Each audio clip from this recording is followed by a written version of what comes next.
Alright, before we get started on figuring out what we can do for education, let's first recap on some basic information. Overnight world rankings were released in the latest program for international student assessment. And this is education data. The results for Australian school students and our system more broadly were damning. The study, which compares the performances of 15-year-olds across 79 countries every 3 years in maths, reading and science, show the results of Australian students are currently in long-term decline. One of the statistics to come out of this report that really disturbed me was the finding that Australian maths students are now 3.5 school years behind maths students in China. As I explained at the top of the show, funding over the past decade is up over 60%, yet these findings right across the board are down. Our attainment is down. Our numbers right across the board are down. Clearly what the government's doing right now isn't working for everyone. And what makes it unfair at the moment is that specific schools get more funding than others, which put other schools at a disadvantage when it comes to educating our future generations.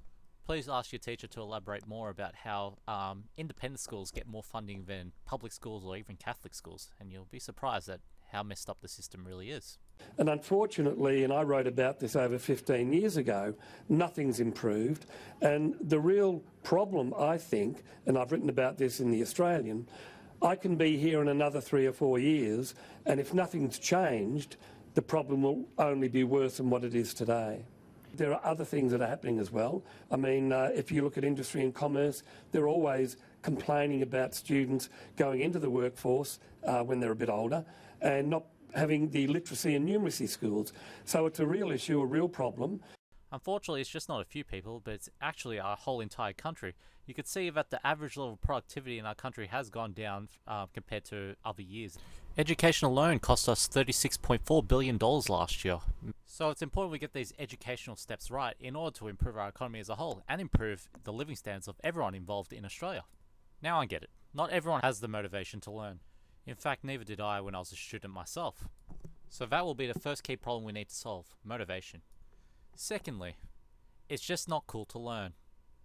I say this all the time. Student perception is very important, and it influences the decisions of everyone else around them.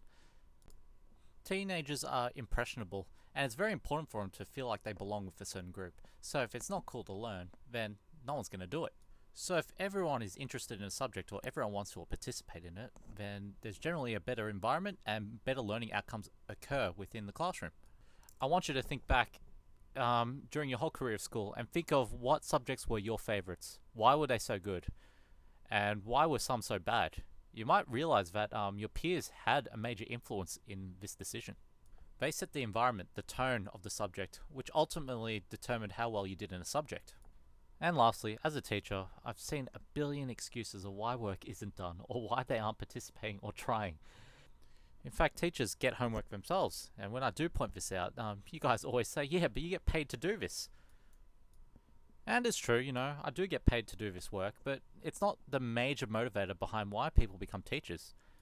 Trust me when I say this, teachers get paid pretty poorly considering how many hours of work they have to do and the amount of tasks that needs to be completed. But then again, being paid to learn wouldn't be such a bad motivating factor. In fact, it might actually improve outcomes. I used to work in the sales industry, and in fact, one of the major motivators for my performance was the fact that I got paid a commission. Even if I didn't believe in the product or cared about what the product was, I've used every tool in my arsenal to make sure I make a sale in order to receive extra income in my pocket. Now, I'm not going to lie, pay actually did motivate me to do more, to perform better, and to achieve more outcomes for the business. So why don't we extend this to schools? We've already established that motivation in schools is pretty lackluster, and peers do have a major influence on how people react to a subject and how they do perform. So by introducing pay-based performance at school, maybe we can solve the motivation problem and solve the poor work environments that students are currently in. It's up to us now to figure out how to best use our money to provide better educational outcomes. For every student at our school, we're currently receiving about $19,000 in funding in total. So that $19,000, you times it by about, say, 1,300 students at our school. That equals to about $24,700,000 available for us to spend. Now let's assume 70% of that income gets used up in order to continue running a school, leaving us with about 30% of the money to play with. And if we divide that number by 1,300 students, there's about $5,700 per student to spend on their educational outcomes. Now, if I remember correctly, in Year 9 you do about 8 subjects. So if we divide 5,700 by 8 subjects, we get about $712.50 per subject.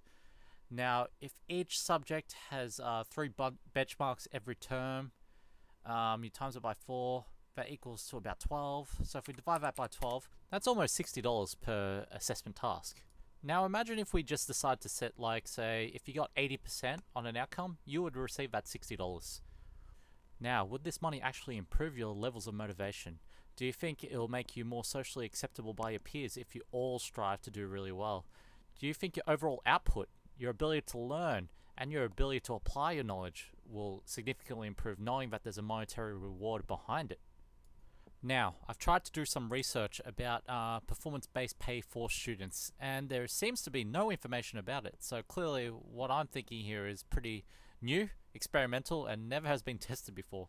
So it'll be interesting to see if someone's willing to take my idea on board and make it a reality. So there you have it, folks. Maybe a way to improve our academic performance and our economy's overall labor productivity performance is by giving students performance-based pay. So when they learn content, when they achieve excellence, they actually get a monetary reward behind it. Maybe this is all we need to boost the levels of productivity in our country and make Australia great again.